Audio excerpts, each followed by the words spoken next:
A anatomia nada mais é, se a gente separar aqui e dividir, é cortar em partes. Ana em partes, tomem cortar. Cortar em partes. Cortar em partes o quê? O corpo humano. Que partes? Estruturas do corpo humano. Desde a parte microscópica, aquilo que eu não consigo observar a olho nu, que eu preciso de um equipamento de microscopia para ampliar a imagem para que eu consiga visualizar, desde o próprio olho humano conseguir identificar aquele corpo humano. Então, em anatomia, algo muito importante aqui é uma posição padrão para a gente começar a estudar. Isso se chama posição anatômica. Posição anatômica, por que foi inventada uma posição padrão para o estudo da anatomia? Porque se eu chego hoje e começo a estudar uma peça anatômica numa posição, amanhã eu pego essa mesma peça anatômica e começo por outra posição, depois de amanhã eu viro e mudo a posição, eu vou me enrolar tudo. Então, foi colocada uma posição padrão para que não haja confusão no estudo da anatomia. Isso é o que a gente chama de posição anatômica. Então, como é que é essa posição anatômica? Simples, bem fácil de a gente compreender. É o indivíduo em pé, olhar ao horizonte, membro superior ao longo do corpo, com as palmas viradas para frente, membros inferiores paralelos, com a ponta dos pés virados para frente. Então, essa é a posição anatômica. Então, a posição anatômica é simplesmente uma posição padrão para o estudo de anatomia. Não precisa nem ser o corpo por completo. Pode ser um osso, uma víscera. Vou estudar o coração. Vou colocar ele na posição anatômica. Então, você vai estudar qualquer que seja a imagem. Você vai ter que identificar o que é a parte da frente dessa imagem, o que é a parte de trás, o que é um lado, o que é o outro, o que é a parte de cima, o que é de baixo. Eu costumo dizer que a anatomia é fundamental, primeiro você namorar a peça, namorar a imagem. Eu pergunto para vocês, lá no ensino médio, como é que a gente aprendeu sobre o corpo humano? Que o corpo humano é dividido em cabeça, tronco e membros, né? Já cai um mito por aí. Cabeça, pescoço, tronco e membros. Os professores, a tia Cocota lá do ensino médio, ela esquece, né, de incluir o pescoço. O pescoço é a estrutura de transição entre cabeça e tronco. Então eu tenho cabeça, pescoço, tronco e membros, formando o corpo humano, certo? Membros, eu vou ter o membro superior e o membro inferior. Tenho 3 grandes articulações em cada um dos membros. Eu tenho a articulação do ombro, eu tenho a articulação do cotovelo e tenho a articulação do punho, não é pulso, punho. Aqui no membro inferior eu tenho quadril, tenho joelho e tenho tornozelo. Ou seja, tudo isso daqui se chama o quê? Membro superior. Tudo isso daqui se chama membro inferior.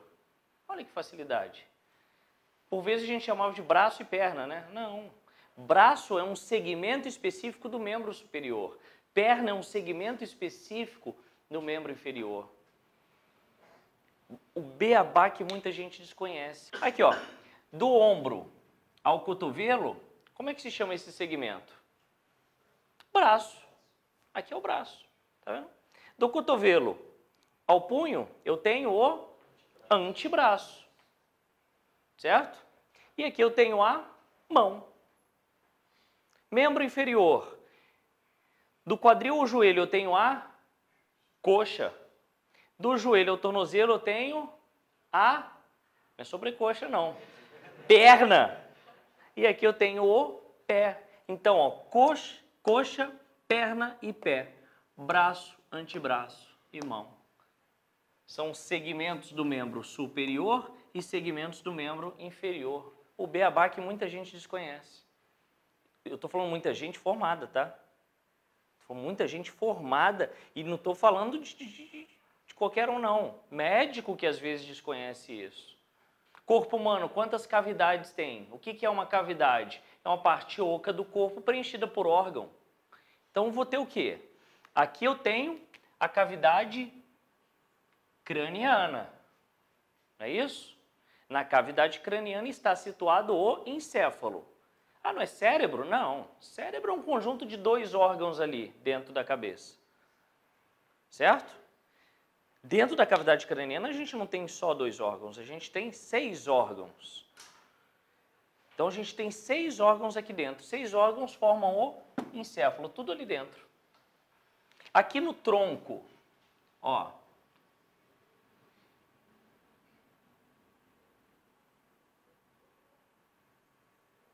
Aqui no tronco, eu vou ter 3 cavidades. Eu vou ter uma cavidade mais inferior, uma cavidade mais superior e uma cavidade entre uma e outra. Eu vou chamar o quê? De cavidade torácica, abdominal e pélvica. Então eu tenho aqui o tórax, aqui eu tenho o abdômen e aqui eu tenho a pelve. E aqui eu tenho a cavidade craniana. Pronto. Quantas cavidades compõem o corpo humano? 4. Cavidade craniana, cavidade torácica, abdominal e pélvica. Quantas cavidades a gente encontra no tronco? 3. Qual a cavidade do tronco mais superior, que está mais acima? O tórax. Qual a cavidade do tronco que está mais abaixo? Pélvica. Ou seja, se a gente observar o membro inferior, vai estar conectado ao tronco através da região pélvica. O membro superior vai estar conectado ao tronco através do tórax. E a gente vai observar que quanto mais importante for a víscera, mais proteção óssea ela tem. Então a gente vai observar que órgãos importantes, essenciais, principais, têm uma proteção óssea absurda. Eu pego o encéfalo ali, muito bem protegido pela cavidade craniana, ossos da cabeça, ossos do crânio que protegem o encéfalo. Eu tenho a coluna vertebral, toda ela protegida, ou na realidade ela oferece a proteção para a medula espinhal, que também faz parte do sistema nervoso central. Eu tenho coração, pulmão, grandes vasos no tórax, sendo protegido por osso externo, por costelas. E a gente vai ver que alguns órgãos não têm uma boa proteção óssea, tão boa, mas que tem outras coisas que também protegem. Não é só osso que oferece proteção. Eu tenho gordura que oferece proteção, eu tenho cartilagem que oferece proteção. Eu tenho sempre uma membrana fibrosa envolvendo um órgão para proteger. Já deve ter ouvido falar, o coração tem uma membrana que envolve que se chama pericárdio. É uma proteção do coração. O pulmão tem uma membrana que envolve o pulmão que se chama pleura. O sistema nervoso central tem uma membrana que envolve que se chama meninge. Na realidade não é uma, são 3. As vísceras abdominais têm uma membrana que envolve tudo que se chama peritônio. Então, as nossas vísceras, por mais desprotegidas que possam parecer, ela tem a sua proteção. É igual o rim. O rim é um órgão retroperitoneal. Nossa, o que é um órgão retroperitoneal? É um órgão que está localizado atrás do peritônio, ou seja, o rim ele está localizado bem nas nossas costas. Tem o rim direito e o rim esquerdo. Ele é bem protegido por osso? Não. As últimas costelas até protegem a parte superior do rim. Mas a proteção é muito ruim, ou seja, a proteção óssea do rim é péssima. Mas ele tem uma gordura perirenal. O rim é todo envolvido por gordura, ou seja, essa gordura oferece proteção. Senão qualquer impacto nas costas ia o quê? Dilacerar o rim.